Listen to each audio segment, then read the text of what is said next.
Bienvenue à notre tour d'horizon de l'actualité automobile. Aujourd'hui, un programme explosif vous attend avec des nouvelles qui vont vous faire réagir et des rebondissements inattendus dans le monde des 4 roues. Je vous conseille vivement de rester jusqu'à la fin pour découvrir comment l'Europe tente désespérément de contrer l'invasion des voitures électriques chinoises avec une stratégie pour le moins surprenante. Commençons sans plus attendre avec la nouvelle Audi A6 qui fait son grand retour en version berline après la présentation du Break. La marque aux anneaux a décidé de nous présenter sa nouvelle gamme en 2 temps, d'abord le Break ou Avant comme ils aiment l'appeler chez Audi, et maintenant le retour à la tradition avec la berline tricorps. Cette voiture incarne à merveille l'image de sérieux et d'élégance que recherchent souvent les cadres supérieurs, les notaires ou encore les médecins spécialistes. Elle évoque immédiatement les dîners mondains et les stationnements dans les parkings souterrains des cliniques pontes privées. Sans grande surprise, cette A6 reste aussi traditionnelle qu'un repas dominical en famille. Du point de vue esthétique, elle partage son design avec le Break jusqu'au montant central, puis sa ligne devient plus plongeante jusqu'à la malle arrière, qui, contrairement à certains modèles concurrents, n'est pas équipée d'un haillon. À l'arrière, on retrouve ses épaules musclées caractéristiques déjà présentes sur la version Break. Les feux arrière sont divisés en 2 parties et reliés par une barre lumineuse qui traverse toute la largeur du véhicule, créant une signature visuelle reconnaissable. La berline mesure 4,99 mètres de long, soit 6 cm de plus que le modèle précédent. Son empattement généreux de 2,93 mètres garantit aux passagers arrière un espace aux jambes plus que confortable. Le coffre offre un volume de 452 litres, ce qui reste inférieur à celui d'une BMW Série 5 qui propose 520 litres.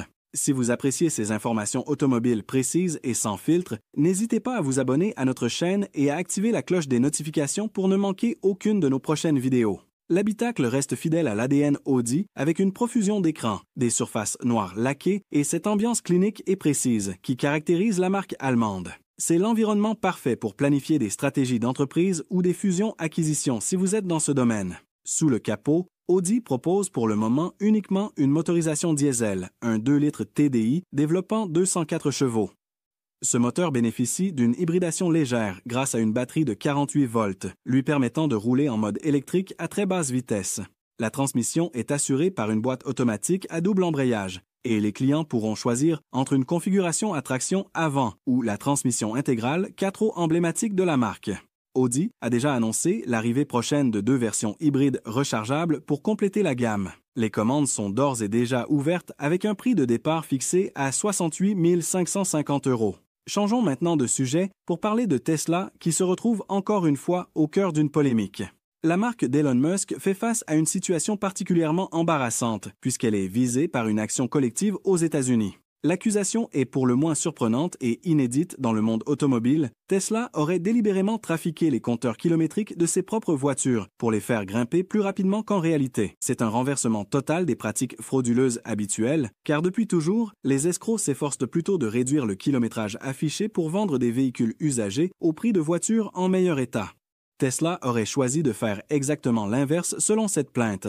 C'est le média américain The Street qui rapporte cette information, affirmant que Tesla utiliserait des algorithmes prédictifs et des multiplicateurs basés sur le comportement du conducteur pour gonfler artificiellement le kilométrage parcouru. Mais dans quel but Tesla se livrerait à une telle manipulation? Tout simplement pour que les véhicules sortent plus rapidement de leur période de garantie. Un des plaignants raconte avoir acheté une Tesla Model E affichant 36 772 miles au compteur, soit environ 59 000 km. Mais selon lui, ces trajets quotidiens qui font réellement 32 km sont enregistrés comme 115 km par sa Tesla, presque 4 fois plus.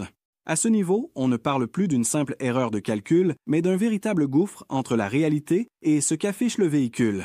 Un autre propriétaire a constaté que pour 25 km réellement parcourus, sa Tesla en comptabilisait 34. D'autres témoignages vont dans le même sens, comme celui d'un conducteur qui affirme que sa Tesla affiche 25% de kilomètres en plus que ce qu'il a réellement parcouru. Cette affaire est-elle un problème mondial pour Tesla ou juste quelques cas isolés aux États-Unis? Il est encore trop tôt pour le dire avec certitude. Ce qui est sûr, c'est que cette histoire soulève de nombreuses questions. D'un côté, l'idée de faire grimper artificiellement le kilométrage pour écourter les périodes de garantie pourrait sembler être une stratégie intéressante d'un point de vue purement financier. Mais d'un autre côté, comment une entreprise de cette envergure pourrait-elle penser qu'une telle manipulation passerait inaperçue auprès des clients qui connaissent généralement bien leurs habitudes de déplacement?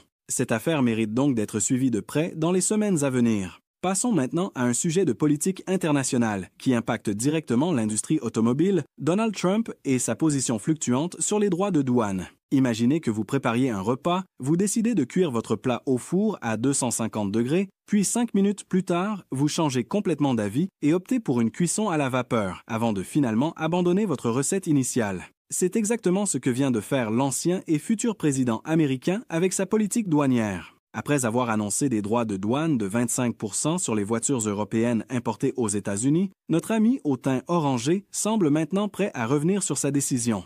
Initialement, l'objectif de Trump était clair, rapatrier la production automobile sur le sol américain en pénalisant lourdement les importations européennes.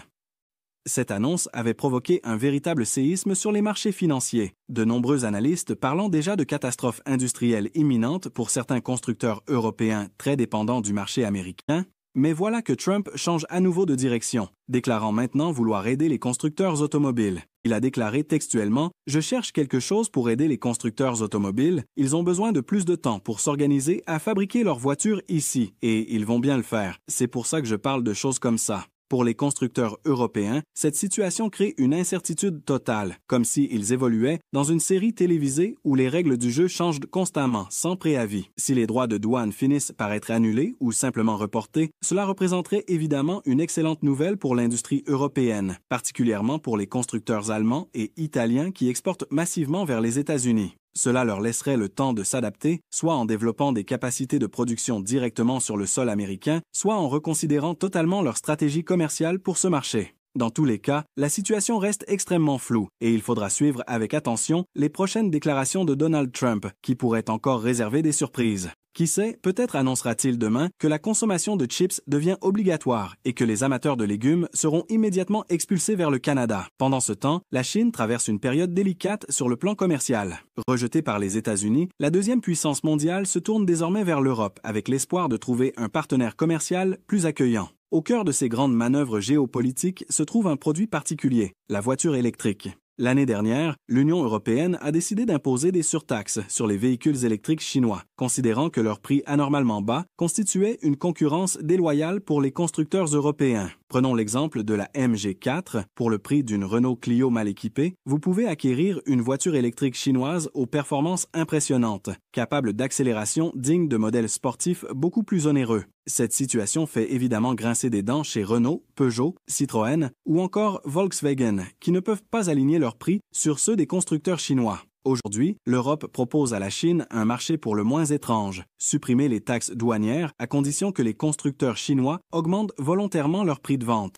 Le problème évident est qu'on voit mal comment contraindre légalement une entreprise à vendre ses produits plus chers que ce qu'elle souhaite. C'est comparable à demander à un vendeur de restauration rapide de doubler ses tarifs pour protéger les restaurants traditionnels. Une proposition commercialement absurde. Et pourtant, c'est bien là toute la stratégie actuelle de Bruxelles. Mais pendant que les négociateurs européens tentent de convaincre leurs homologues chinois avec des sourires diplomatiques, les constructeurs de l'Empire du Milieu font face à un problème concret, d'énormes stocks de véhicules qui s'accumulent. Ne pouvant plus les exporter vers les États-Unis en raison des tensions commerciales, ils pourraient bien décider de les écouler massivement en Europe, même avec des marges réduites malgré les taxes actuellement en vigueur. C'est précisément ce scénario catastrophe que l'Union européenne tente désespérément d'éviter. Une invasion encore plus massive de véhicules électriques chinois à des prix défiant toute concurrence. Mais cette stratégie européenne pose question sur le plan des principes.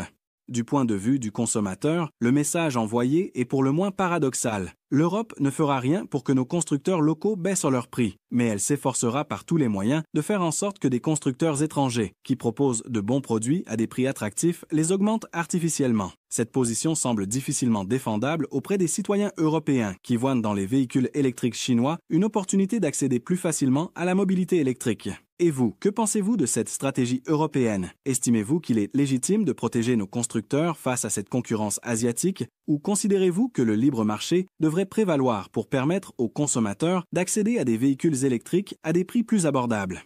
N'hésitez pas à partager votre opinion dans les commentaires ci-dessous. Merci d'avoir suivi cette vidéo jusqu'au bout. Si ce contenu vous a plu et que vous souhaitez rester informé de l'actualité automobile, je vous invite à vous abonner à notre chaîne et à activer la cloche des notifications pour ne manquer aucune de nos prochaines publications. À très bientôt pour un nouveau tour d'horizon de l'actualité du monde automobile.